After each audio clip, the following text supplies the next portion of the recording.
Welcome to the Parentline podcast, where we discuss the joys and challenges of modern parenting and explore how we as parents can give our children the best start in life.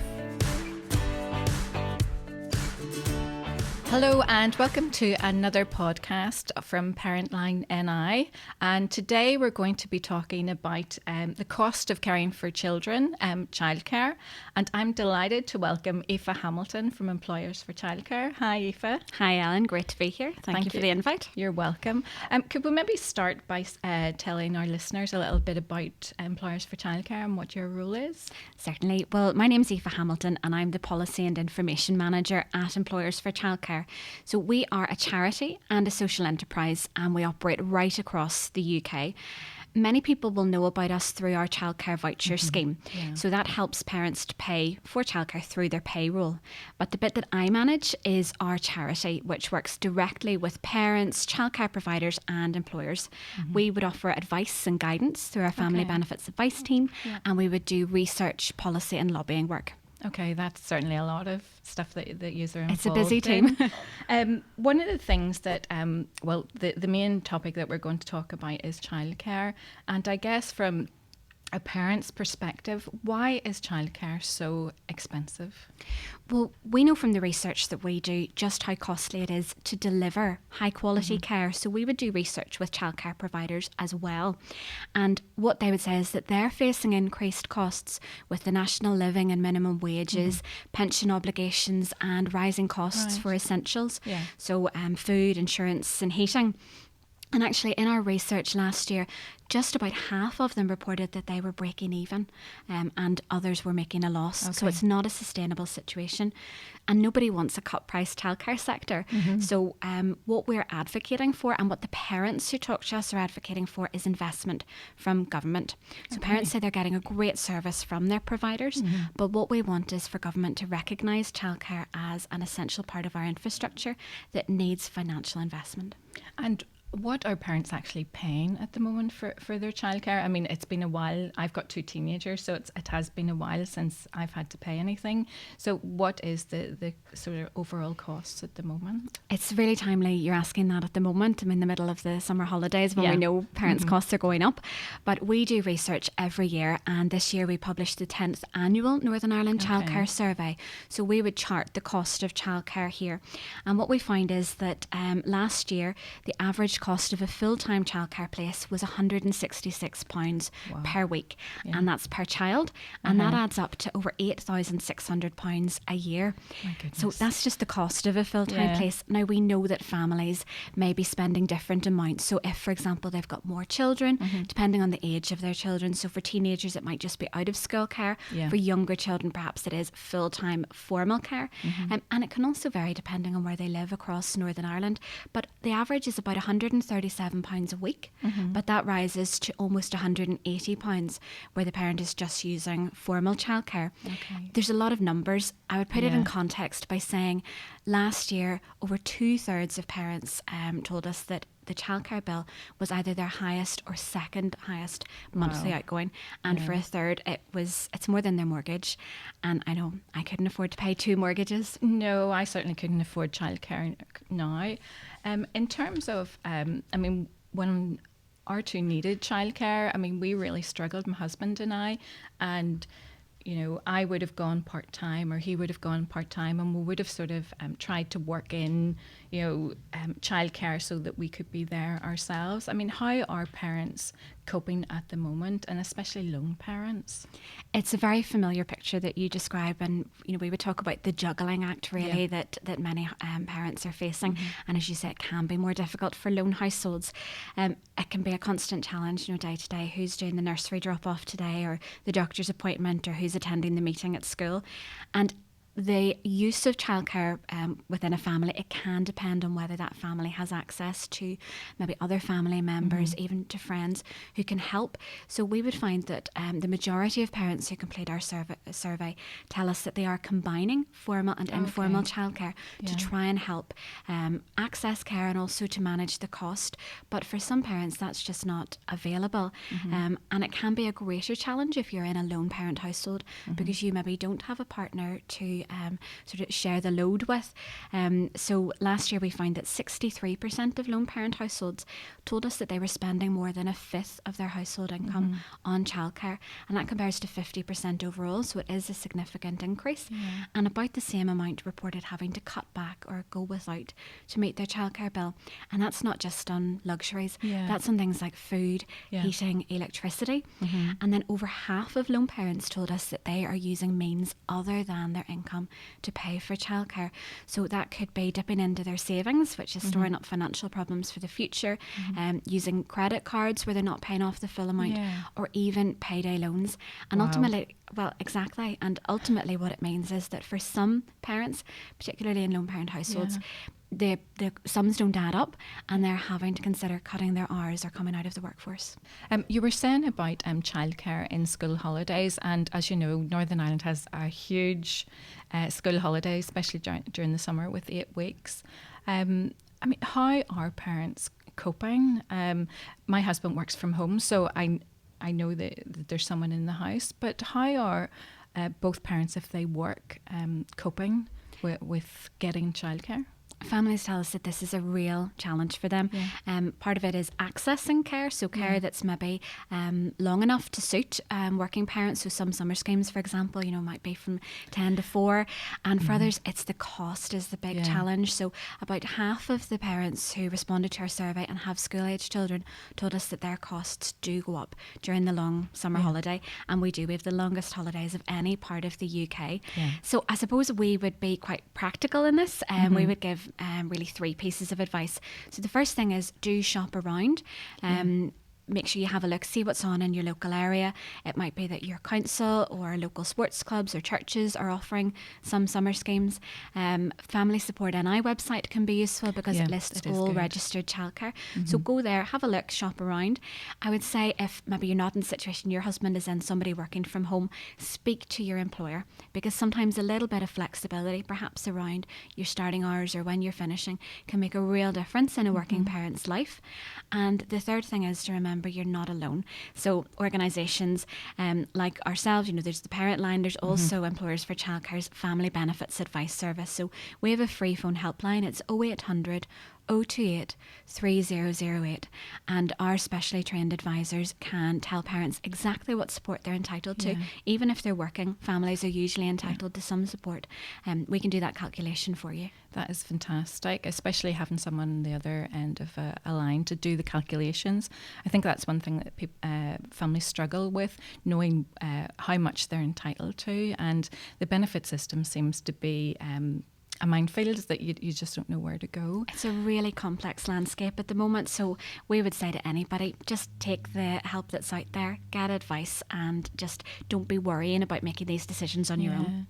Some of the working mums that I have spoken to over the years have said that they have had to reduce their hours so that they could look after their child because they couldn't find appropriate childcare.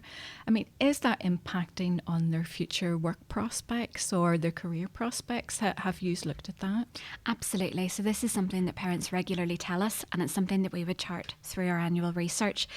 So it's a common theme from the parents that we speak to, and we do find that disproportionately it impacts on women. So last year we found that 1 in 5 mothers told us that they had decreased their hours of work or left work altogether. And that compared to just 6% of fathers who responded to the survey. So I think when we're looking into this, it's really the voices of parents that can be the most powerful in sort of setting the scene here and highlighting the difficulties in combining work and childcare. So we had one mother who told us, as a single parent, I had to leave work because I couldn't afford formal childcare. We had another who was worried about the prospect of this. She said, I'm currently employed in a professional position, but I would be better off financially to work part-time evenings or weekends in a lower paid job than pursue a career. And somebody else was saying, we're having to consider my husband taking a career break or leaving work or going part-time because it just makes more sense, financial sense to us as a family. And for some families, their choice will be that one parent stays at home, and that is absolutely something that we would support if that is their choice. But really what we're campaigning for is for families not to feel like they have no options and to feel like they really are forced to leave the workforce or sacrifice their career, and that's why we need investment in this vital sector. Yeah.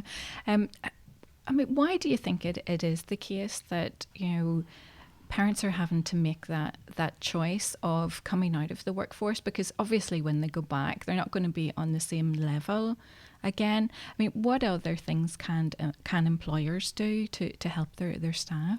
There's actually a lot that employers can do to support their employees, and some of it will be making sure that there are policies in place and communicating that to staff, but a lot of it is also down to culture. It's not enough to have a policy or a procedure if people feel like they can't come and talk to somebody who's got a sympathetic ear. And sometimes it might be just for a period of time, like the summer holidays, that a working parent might need a bit more flexibility. In other situations, a parent might come and want a longer term arrangement. And what's very clear from the research is that this is good for employers as well as good for their staff. So it can help to recruit and retain really vital staff members, keeping organisational memory within the company, and getting a more diverse talent pool as well. So we would do the annual Family Friendly Employer Awards. Seen that. It's something that we want to do to really celebrate and recognise employers who go above and beyond. But then each year we would also do a workshop, because we know it can be challenging.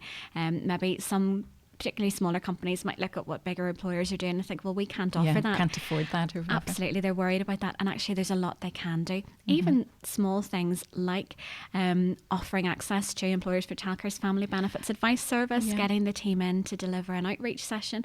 This can all go a long way, both to identifying support for parents, but also showing that you're an employer that values your staff and recognises that they've got a life outside of the workplace. I mean, I think those awards are fantastic, because it would certainly encourage employers to help parents a little bit more. I did research a while ago, and it was looking at parents who had children with disabilities. And what they said to me was a lot of them were having to come out of work or reduce their hours because they couldn't find suitable childcare for their child with a disability. Are you finding that? And what more can be done to help parents like that?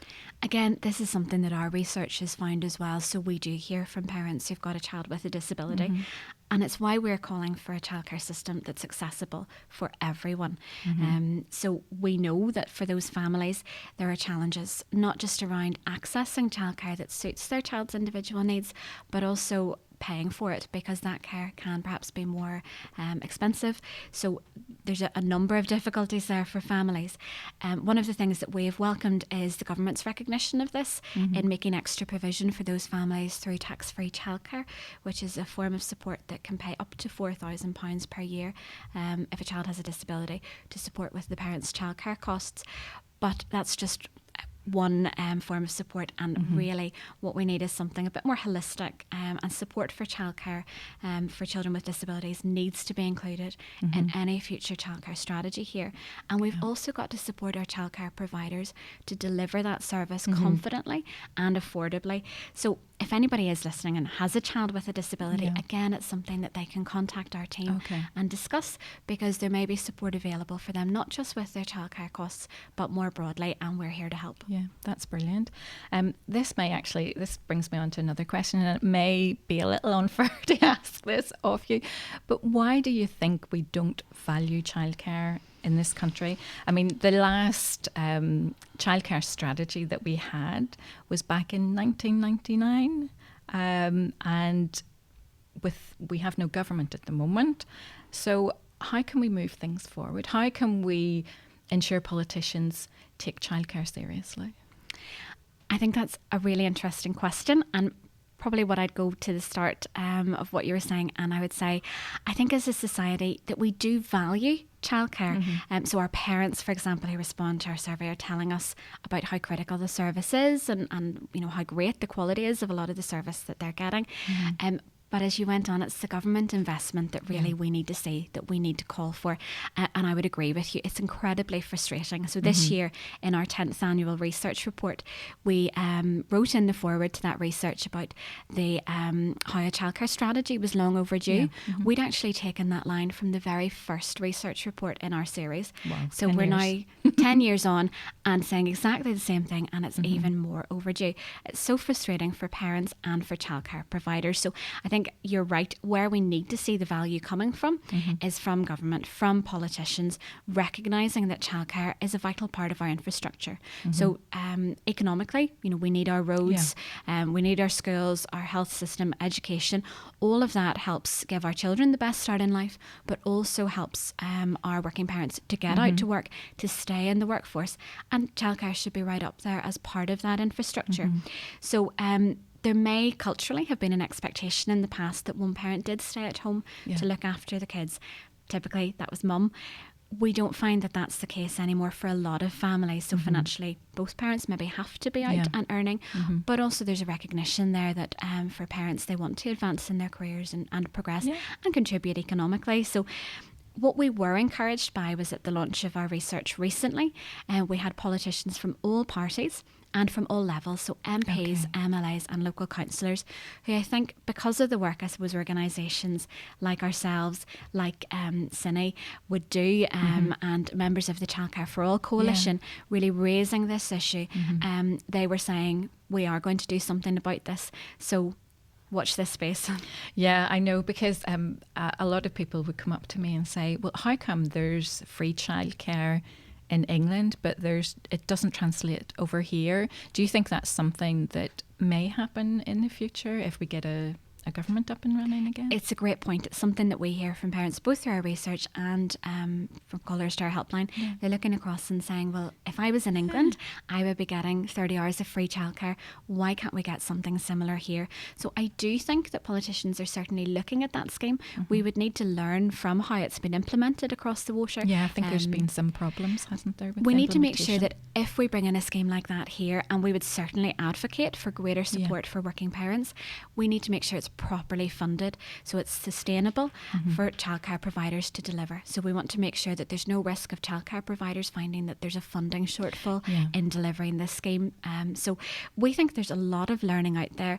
There are practical ways that we can implement schemes here that will help working parents, but also will help childcare providers. And we've got an opportunity to do that, and I think we need to make sure that we don't fall further behind other parts of the UK. Yeah, I know it would be drastic if we did fall further behind. So to finish, Aoife, could you maybe go over the help that is available to parents that are looking for childcare?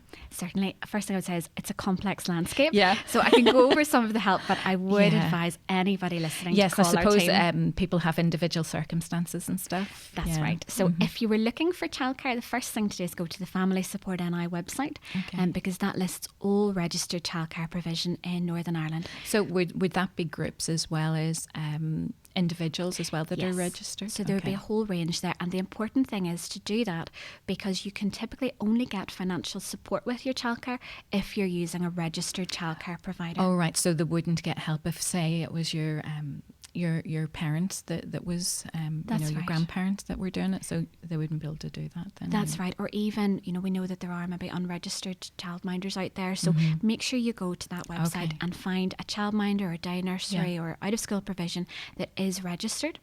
And then there are a number of different forms of support. So this will all depend on a parent's circumstances, how much they're paying on childcare, what their household income is. But schemes would include tax-free childcare, where both parents or one parent in a lone parent household do have to be working to receive that scheme, and they can get up to 20% of their childcare costs paid for. Then there's the childcare voucher scheme, which many parents will be aware of, which is implemented through your employer's payroll. And then we've also got tax credits and universal credit, which is replacing the tax credit system. So it given that there are these various forms of support, some of them cannot be used alongside other forms of support. It really is a complex landscape. It sounds so complicated, but it's great that you have a support for parents to call. And we would advise parents, even if you've called us before or you think you know what's best for you, call us regularly. So if your circumstances change, or sometimes I'll say it's a bit like your MOT, getting your car serviced once a year, pick up the phone, make a call, and find out if you're still in the best form of support for you. So last year we identified, on average, for families who contacted us, about £3,500 of financial support. So that was including support with childcare, but also maybe other benefits or entitlements for the household. So it really is worth picking up the phone and making that call. Definitely. That's actually something that I think would be really helpful for parents listening, especially like doing an MOT, to do it once a year in case something changes within their circumstances. Absolutely. So even as your children maybe get older, you might be progressing from using full-time childcare into using out of school. Yeah. So your costs might go down, Yeah. and a different form of support might be better for you. Or if you have a new child, you move house, no matter what, make sure one of the things on your list is call the Family Benefits Advice Service and get a calculation for your family. That is brilliant. Listen, Aoife, thank you so much for coming in today and sharing with us all the challenges that parents face in terms of childcare. Thanks for the opportunity, Ellen. Thank you. Thanks everyone for watching and listening to another Parentline podcast. Please remember to subscribe, and I'll see you again soon. Bye.